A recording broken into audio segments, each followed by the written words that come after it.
All right, everybody. I'm just about to start the winter teardown for projects on the Rockstar. So I figured before I do that, I'd just give a quick little tour of the first 1,000 miles and go through things I did and what I've done and my experiences with it, just as a good overview review for everybody.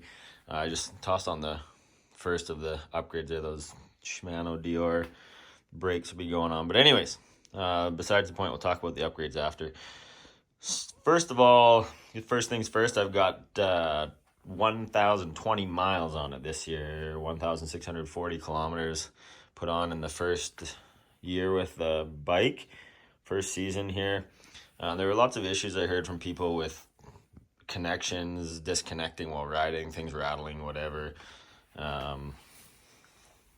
Connections coming loose and it powering off when you didn't want it to. So when I got the bike right away, I pulled all the connectors. Well, before I hooked up the connectors, I always put a little bit of grease on the female end, a little bit of dielectric grease on the female end of all my connections. So, little trick I picked up from riding ATVs in the past, keeping water out of all the connections. So just a tiny little smear on the female end, and then when you plug the male end in there, it seals everything up. I didn't once have an issue with the bike powering off when I didn't want it to, things rattling or anything like that. Not once all year. Of note there, I don't ever remove my battery. I haven't taken it out of the bike once. I, again, just smeared a little bit of grease on the connections when I put them in there, and that was it. I figure if you don't need to mess with it, why do that? So I just leave it in there all the time. If you have to take it out, if you got a reason to, then, I mean, you got to do it. But something I don't need to do, so leave it in there. Don't play with it. I never had any powering off connection issues, anything, going over bumps or anything like that. So seemed to do the trick for me. Right out of the box when I got the bike, I put RockShox Recon forks on it. I just, seeing the shipping issues with those stock air shocks that come on it, them showing up with broken stanchions and whatnot, that's not something I want to mess with. Riding around on the trails, having my fork fail on me, so I just said forget it. I never even rode it with the air shocks, took them off right away, put on these RockShox Recons. They've been amazing. Good things for me. Also switched out to Maxxis Recon 2.6 tires. Again, never even rode with the 3-inch that come on it. Just more tire than I needed to. I would go skinnier than that, even with for my riding. I'd like to go to a 2.5 or 2.4, something like that. But the stock rims, I believe they're 39 millimeter inner width. I don't want to go any narrower than that. The tire will get too flat. You kind of see the profile here already. Pretty flat profile, so I don't want to go any flatter. So I'll stick with the 2.6. The rear, after 1,000 miles, said considerably more wear. Look at that. So I'll probably put a new rear one on. The front one's perfectly fine still. Other than that, the only other upgrades I did, I put on right away. Got rid of the stock 44 chain ring, the big heavy metal thing. I didn't like that at all. Rotating mass is a robber of a lot of power, so went with that Cressini adapter and just a cheap Amazon 42 tooth. Been running it all year for all 1,000 miles and no problems there. I guess I put those Rock Bros pedals. They're their 4-bearing ones. I've been pretty impressed with the Rock Bros stuff. Really good price, cheap. It always does the trick for me. I've been running the stock crank arms.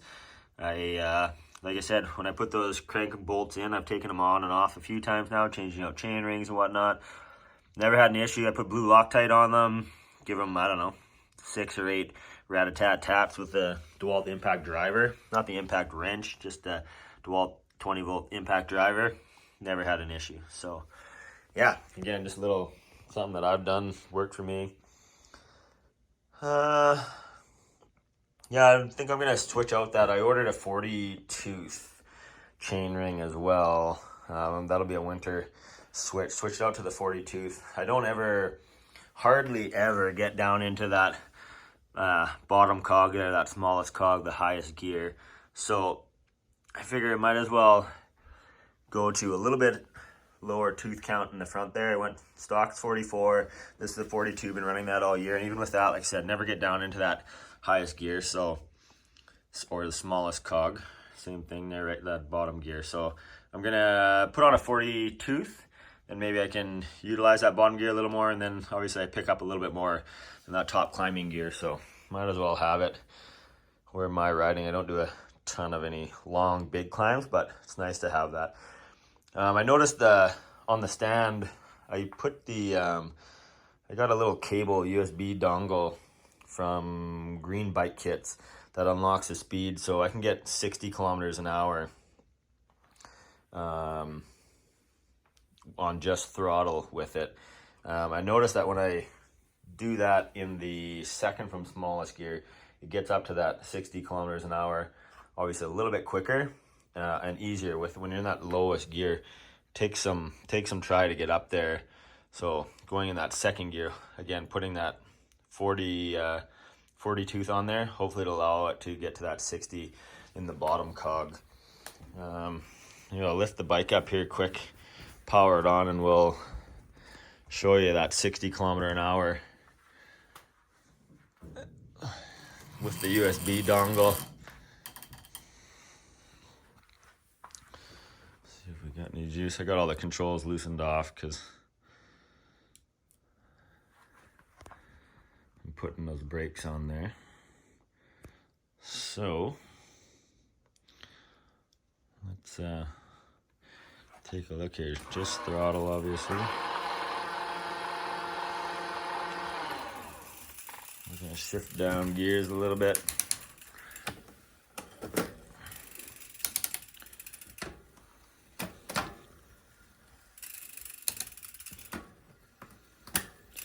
So there you can see I'm in the second from smallest cog.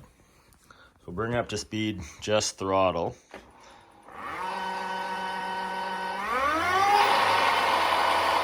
So with that spin, it spikes right away to 65 kilometers an hour.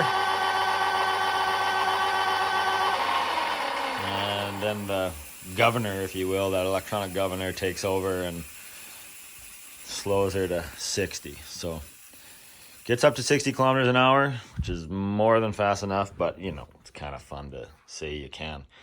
So there we go. I'll do another video shortly here with my planned upgrades over the winter, and that's that. Happy rock starring, everybody.